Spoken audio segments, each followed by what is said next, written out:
Hi, welcome back to the Enneagram Entrepreneur Interviews. And I am here tonight with Brigette Heller, and we are going to be talking about leading with the Type 3 and her amazing business. So welcome, Brigette. It's so good to have you on my podcast.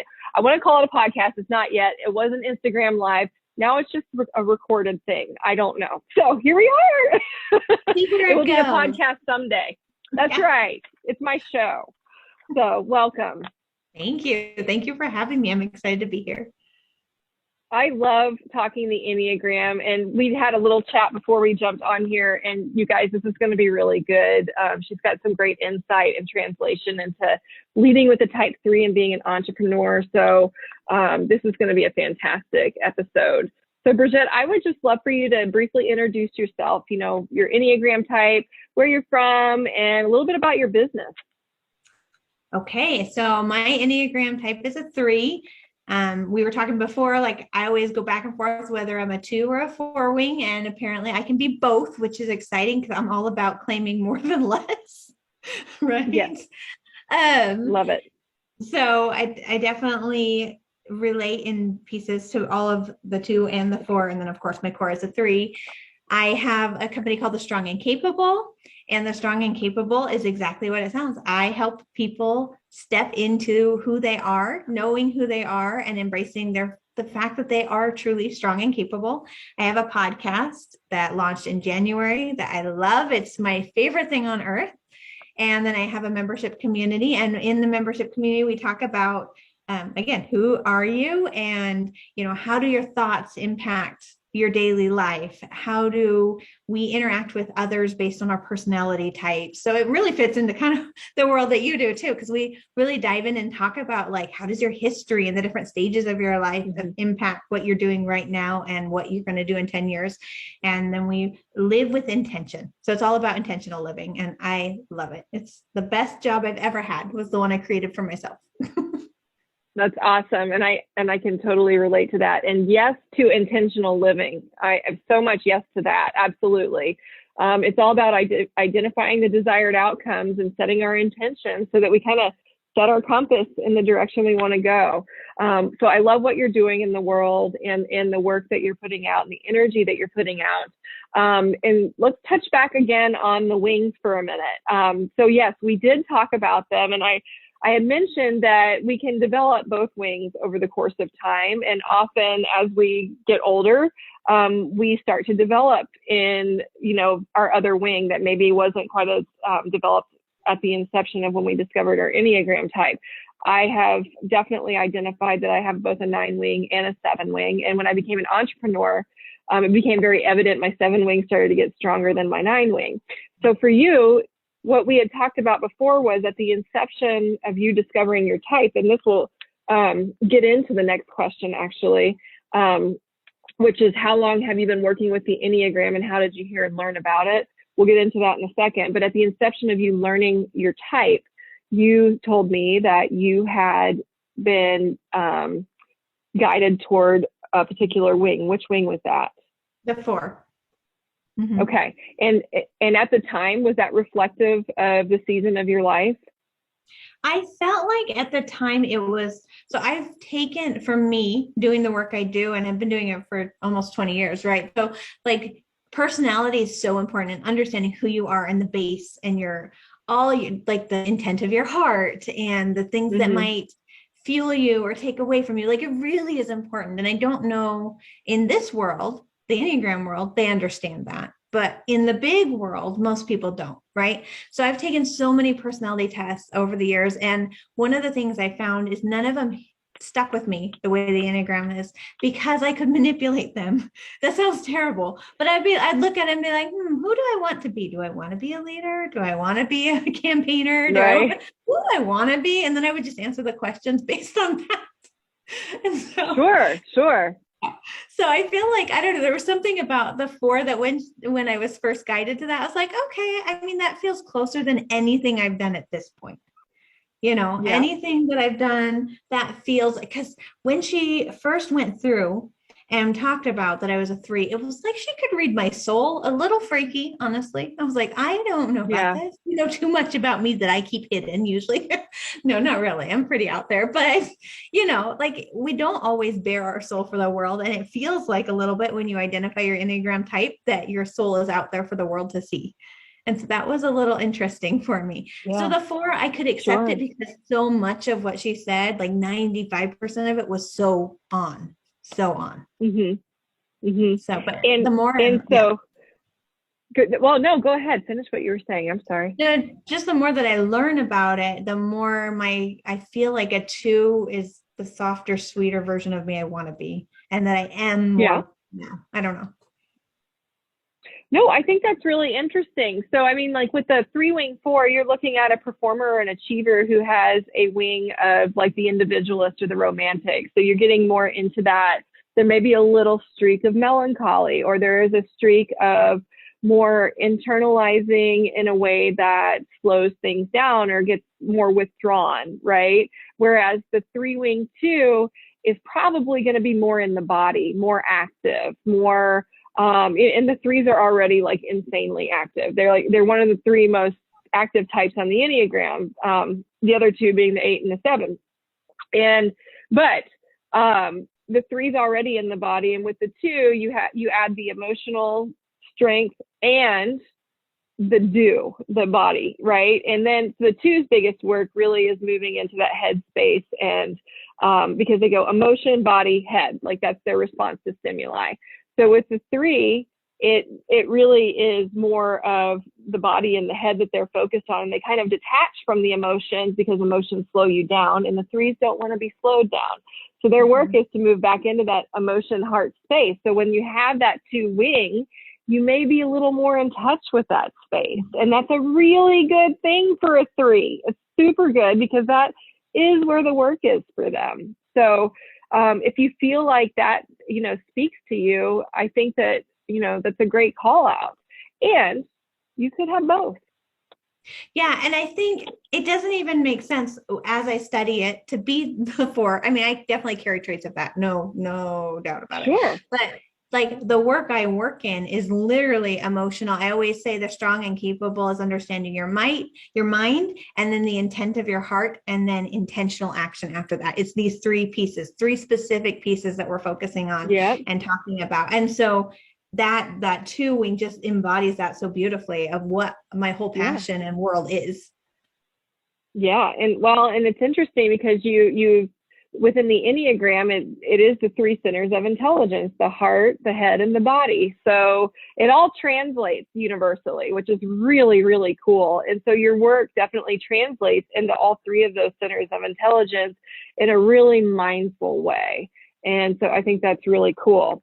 So with that being said, tell me more about the strong and the capable and about your podcast. Like, tell me about who are your clients, who is the right person that this would be a great fit for. Share more about your business. Okay, so my business it's really interesting because I went on a whole journey. It was when I was in the middle of a really toxic work environment that I spent 4 years in, and trying to be the person, the solver, the fixer, I got this. I'd pick up all this stuff. And it was an environment where they took it, and there was never even a like, thank you, either verbally, written, in cash, like with a salary, right? Yeah. Like there was no thank you for this. In fact, they stuck me on a salary and then asked more, because now you're on a salary. So of course you should be giving more because we're so kind to give you a salary. I got paid less.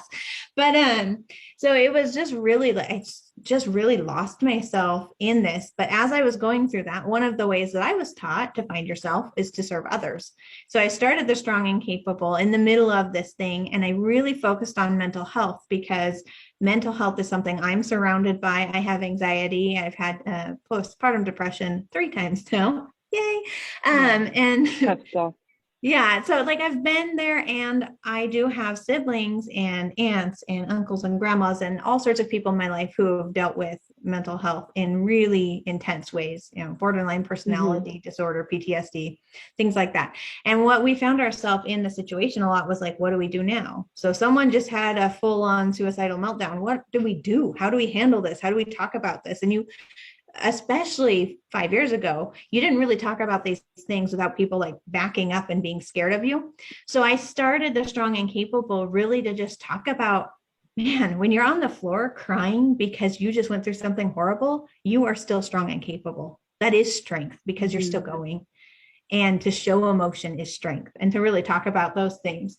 And it just developed over the years. When I lost the job, thanks COVID / I stuck up for myself, and they said COVID couldn't afford me, which is fine. It was the best thing that happened to me because I dove all in on Strong and Capable. And now I have the membership community. And this is for people not who are struggling with mental health, but we all struggle. These are for people who acknowledge that there's struggle in life, that we are beautiful no matter what struggle you've been through. These are for people, I call them living awake, because they're not allowing the world to dictate how they live their life. They're intentional. Brigette, say that one more time. It paused out for a second. You said you call them, and then it totally buzzed out. And I wanted to hear what you call your people. Yes, that's like a really important part. So if you wouldn't mind repeating that, please. Love the technology gods. They're awesome. It's like, nope, this is so important. And it was so good. So I don't want to miss that. Tell me, please share your people. Say that again. So my people, this membership is for people who are living awake. It's for people who are not allowing the world to dictate how they live. They're not, are you going to influence or be influenced? People who are being influenced their whole life constantly, literally down to what type of color on their shirt, specific pattern, down to like the granular details of their life, they're more asleep. And I just kept picturing this mom wandering the Target aisles and just picking up the things because she had seen other people pick up the things, not because she wanted them. And so my awake community is for people who have kind of looked around and woken up and be like, no, I want to live my life. I want to live it with intention. And if I pick up that beautiful cardigan from Target because I saw so-and-so wear it, that's okay. But I'm doing it with intention. I'm choosing it, Yeah. So that's I love it. My favorite. We meet every Tuesday, and it's my favorite because these women, like we were talking about personalities. We talked about walking into the room and do you feel uncomfortable or comfortable? And I started walking through different scenarios, and every single one of them, I thought they were just so brave. They raised their hand and said, I don't feel comfortable. I don't feel like people want me there. It's because they're awake. They're aware of all the emotions and the things in the room, but it was so brave that they even had the self-awareness to admit that. Yep. That's huge. They're incredible. That's huge. Yeah. Well, and it's good work. It's good work. And so that's wonderful that you create the community to do that. And then your podcast, can you share a little bit about your podcast?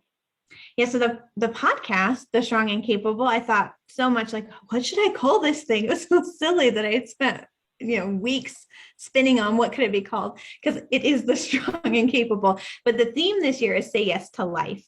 And so we started the year off discussing what does it look like to say yes to life, to fully live and step into it, or to say yes through the hard stuff, even when life sucks, because it does sometimes.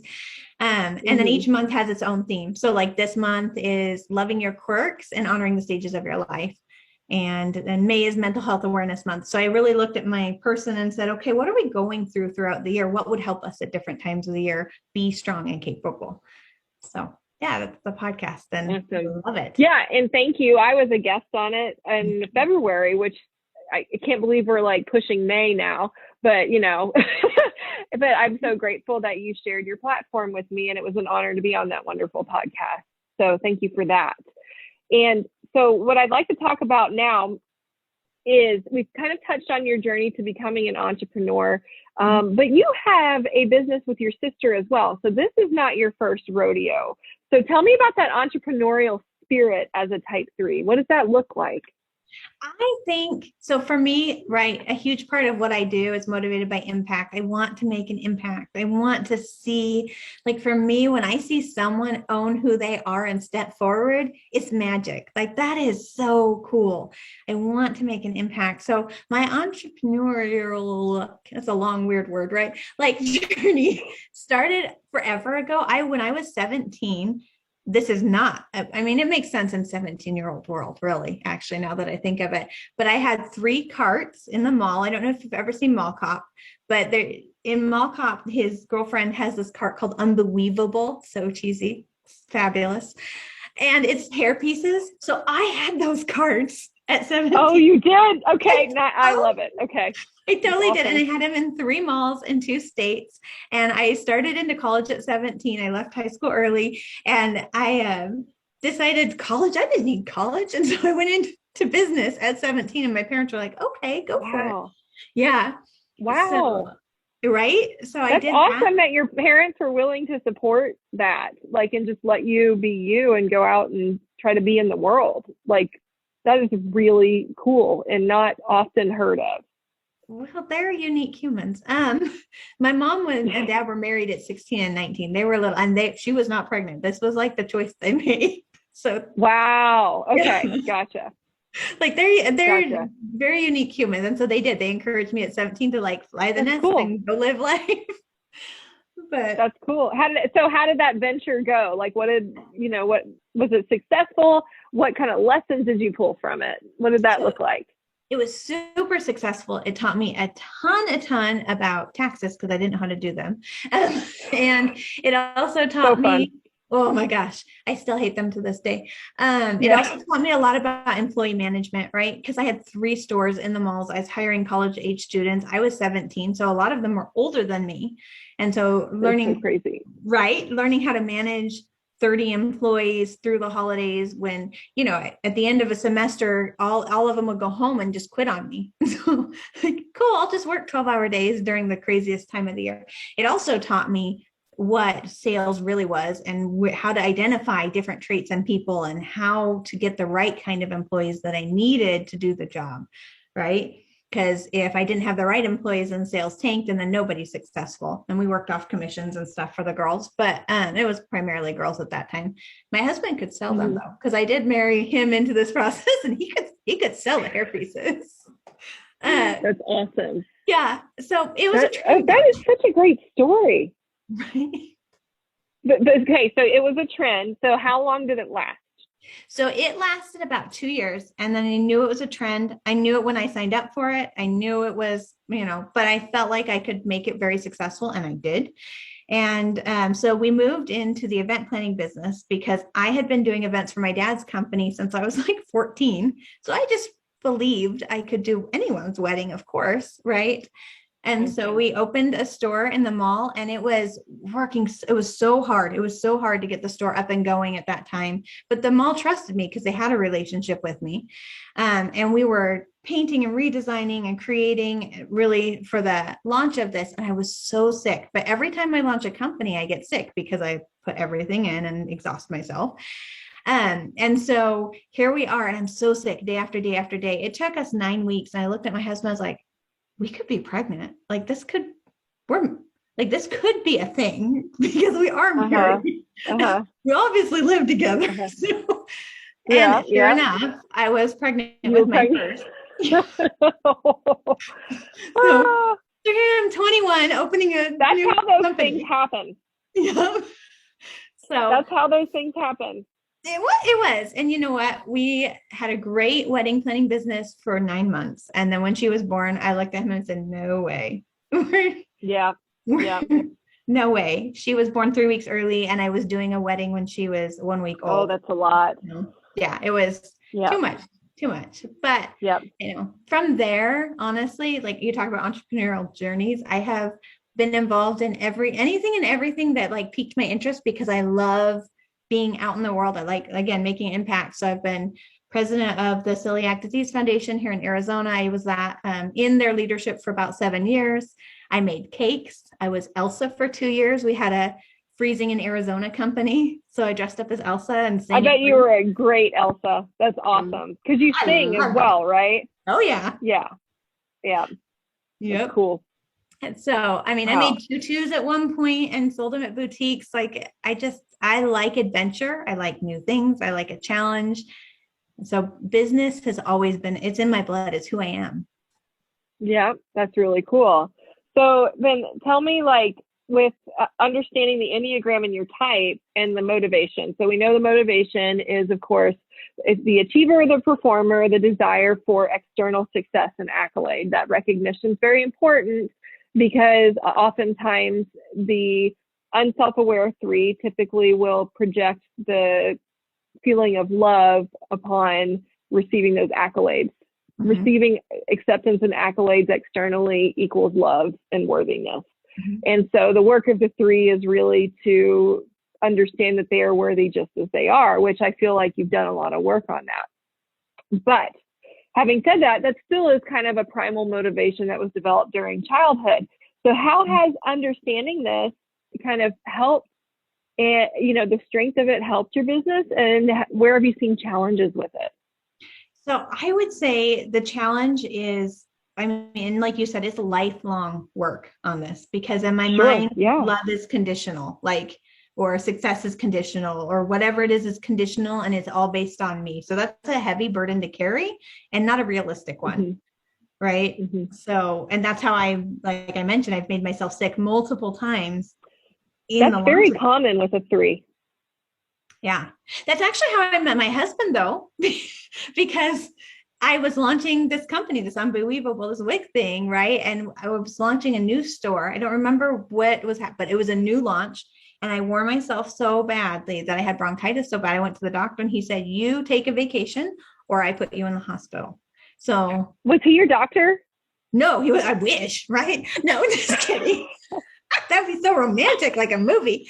That's what I thought you were telling me. Wait, how did you meet him though? He was did he work for you at the time? Or so how I met him was the doctor said, take a vacation. And my dad had a business conference in California. And of course, in my mind, if I go work for my dad, then that's vacation. Right. So I went out with my dad and we were close to my mom's hometown. And so we were visiting friends and people that we'd grown up around. And they said, there's this church dance, you should go. It was for older people in the church. And so I was like, all right, I have bronchitis. I'm like downing the medicine. I'm, okay, let's go to dance. So I went, and he was working in the Bay Area and had come down to visit his parents and happened to go. And we met at the dance. It was very not romantic, but it worked out for us. It's kind of cute. It's kind of Hallmarky, like you're at like an old folks church dance and you meet each other. That's actually really sweet. Well, so it wasn't the doctor, but it was on the doctor's advice. Right. If the doctor helped it happen. No, seriously, because I was a vocal performance major when I was going to school. And so every time I would meet a guy at a dance, they'd say, will you sing for me? And I'm like, well, right now in the middle of it, I don't even know if kids go to dances really anymore, but back then we did. It was the cool place to be. And so I would always, right. So I told him, I said, I'm a vocal performance major. No, I will not sing for you. And he looked at me and says, I did not ask you to. I was like, oh. He's the one. Oh, this is different. That's awesome. And your major as a performer, you were a vocal performance major, very much reflective of that type of motivation as well. And of course, because you're very talented, obviously. But that's really interesting, that correlation. And so with one of the strengths I already hear you talking about is like your work ethic. You're clearly a very hard worker. You're very committed. You see things through. Everything that you've done has had a proper closure to it for one reason or the other, but you set out, you do it, you execute. And that's really a great three quality. One of the challenges with threes is they have the defense mechanism, and we touched on this a little bit before we jumped on here, but they're the defense mechanism of identification, for better or worse. That's how they kind of survived when they were building their personality as children. And what that means is they could go into different environments and assimilate to whatever it was the people in that particular environment needed them to be. And that allowed them to be socially fluid, which is helpful, especially as a kid, but can be harmful as an adult when you're doing that constantly in business or in life, to the point where you kind of forget who you actually really are. So I wonder if we could talk about identification and where you may have seen that in your entrepreneurial career. Yeah, I often tell my community and my audience, I have lost and found myself a million times, and I expect to do it again, because I know, like this bad work environment I was talking about, I lost myself because I so wanted to please them. I just wanted them to think I was like, for them, right? I was the answer to all their problems. And they took advantage of it in every way and almost bragged about it when they would do this to other employees. I saw it happen again and again.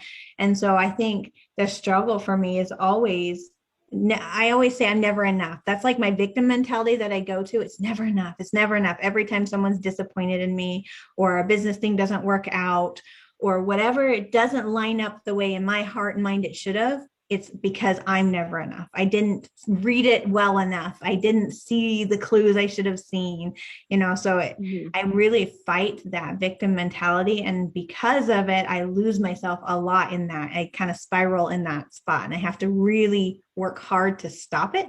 When I'm in a healthy place, I can identify it and stop it. And when I'm not in a healthy place, I can't. And I mentioned to you, but I have anxiety. So on top of this need to please everyone and to be right, the answer, the star, the whatever, I walk in and I can read a room really well. And so I will say it, but when you have anxiety, and this is mental health, right? A lot of what I read isn't true. It's false. It's how I'm viewing it. So if they look at me wrong, I'm thinking, oh, what did I do? They must be so mad at me. They're disappointed in me. That's probably not true. They probably just had a bad drink of coffee, but I read it that way. And so then it kicks it into hyper gear even more, this like need to please. Oh, yeah. And so I lose myself. It's like losing another piece of myself in that moment. Right. Yeah. So I think it's a real struggle, and it's a struggle of the heart and mind, because when you lose yourself, your heart's broken. Very much. Your mind feels confused, and the anxiety is very mind-based, right?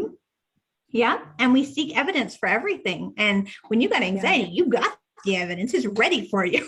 It's like, hello, we practice spiraling away. Yeah, that's right. So I'm very good at that.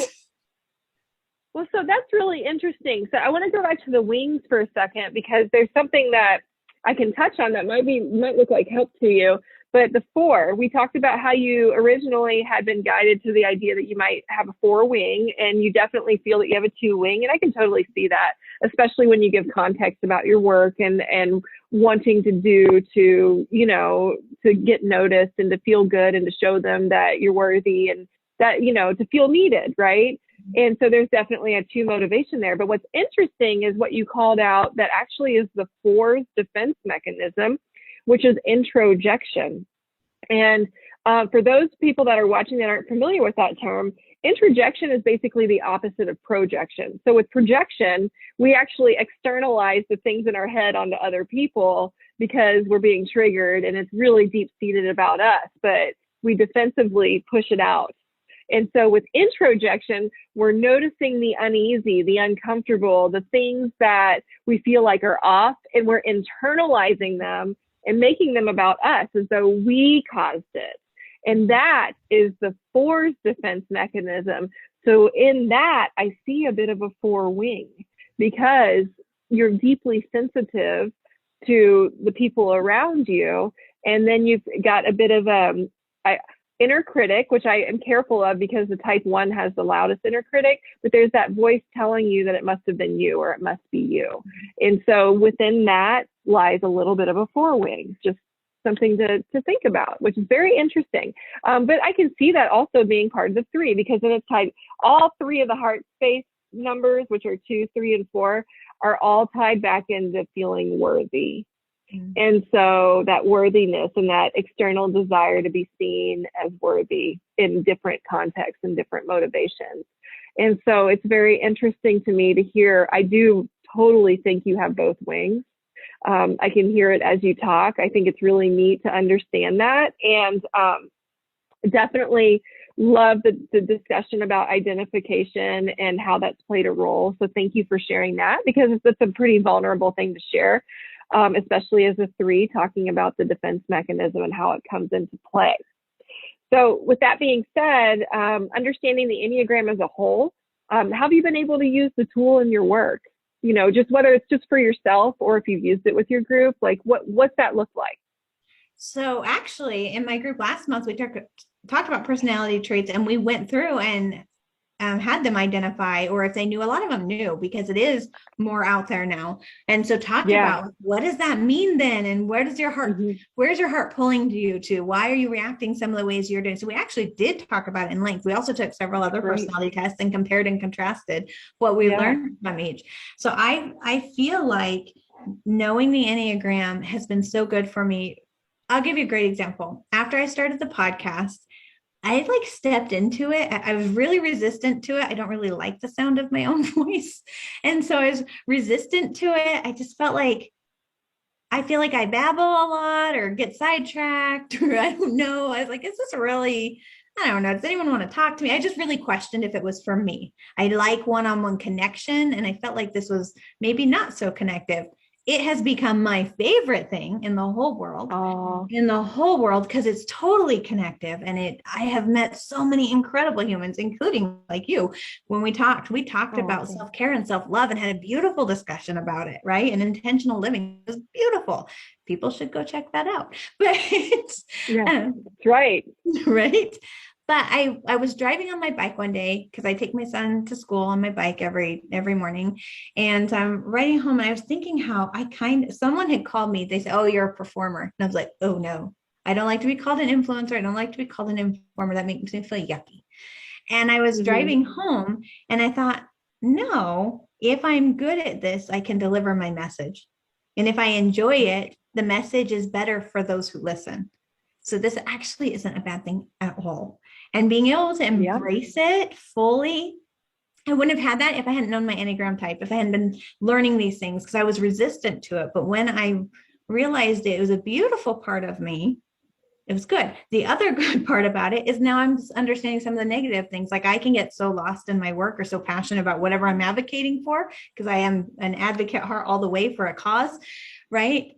I forget the people I love the most. I literally will forget my husband and children. I'll leave them behind. And I didn't know that about myself. I didn't really know it. I knew I had guilt associated with my actions, but I didn't understand what was causing it. And so knowing my Enneagram type has been so freeing in that too, because I can be more intentional with what I'm doing with them. That is so fantastic and so self-aware. And again, I go back to like, when you think about stress and support numbers, the 3 moves into the 6 in support. And what that looks like is the 3 really is able to mesh with their people and be a part of the team, as opposed to feeling like they have to sprint in front of everybody. So what you just articulated really speaks to like, when you're in a good support space and that good self-aware space, you're moving into the space of being part of the whole, part of the team, and for the greater good. And I think that's really powerful. So thank you for articulating that. That's really great. I appreciate it. No problem. Oh, I have an interloper here. Mommy's busy, babe. Yes, please. Thank you. Okay, then no. I will cut that part out. See, every time I have an interview and the kids are home and I say, please leave mommy alone for 30 minutes, that is an invitation. I know. Like my son's on the spectrum, and I usually have to be like, we are going to edit out about 5 minutes, just a second. Because he is very like, oh, you know, like he needs what he needs. And until he gets it, he's just going to keep at it. Yes. Well, and mine, he is definitely going to get his message across. That's just going to happen. So, you know, COVID has been interesting with kids and working. But anyway, I'll edit that part out. So sorry about that. Yeah. But this has been going beautifully. So I would love for you to share one specific thing about your business that you want people to know. Anything cool coming up, or whatever you want to talk about. So many cool things coming up. My husband and my son. So I've mentioned I have 3 kids, all teenagers, which is crazy. My daughter's graduating. I cannot wrap my head around that. I was bawling last night because I had to create this video, a send-off video. Yes. And I was, from baby to now, and I was crying. And And she's my daughter, so she talks about hormones a lot, and she's like, Mom, you're just hormonal. And I was like, well, then it will be worse next month when it's actually graduation. But so this is how we talk now. So we're very open about all things. Yeah. PTSD, Asperger's, you name it, we're here for it. But in the Heller house, we're cool. But my son said, hey, Mom, when the Strong and Capable is worldwide, can we go to Japan and like do some stuff there? It was so cute. So I told my kids, we're going to start playing that game when the Strong and Capable is worldwide. And I've had nieces say, hey, Aunt Boo is what they call me, Aunt Boo, what is a strong and capable kid like? So the future of the Strong and Capable is so exciting because right now it's the podcast and the membership. And if you want intimacy, like in there talking, we're in it. I have a special guest in the group every month. And I just was talking with our special guest right before this interview. And we were talking, okay, what is the premise of tomorrow? What are we talking about? And she was diving deep into intention and manifestation and how that looks. I was like, yes, perfect. Let's do it. So in the group, it's very real and very raw. And I love it.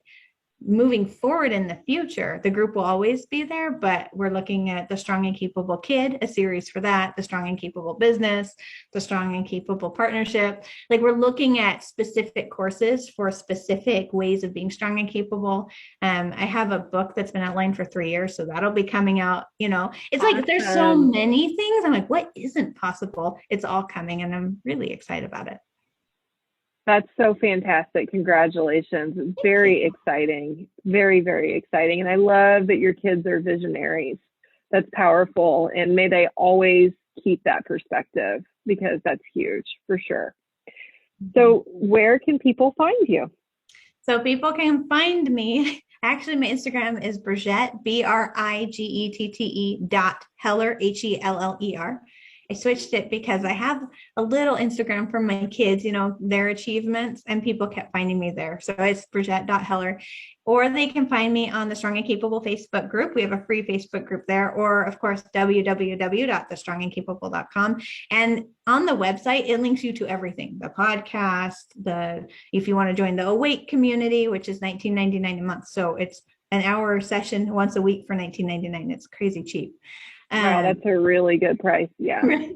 Yeah, it's crazy cheap. Yeah. And there's a guidebook and a special reasonable guest. It's like a no-brainer in my mind, but not everybody's. So it links you to all the things if you go to the website.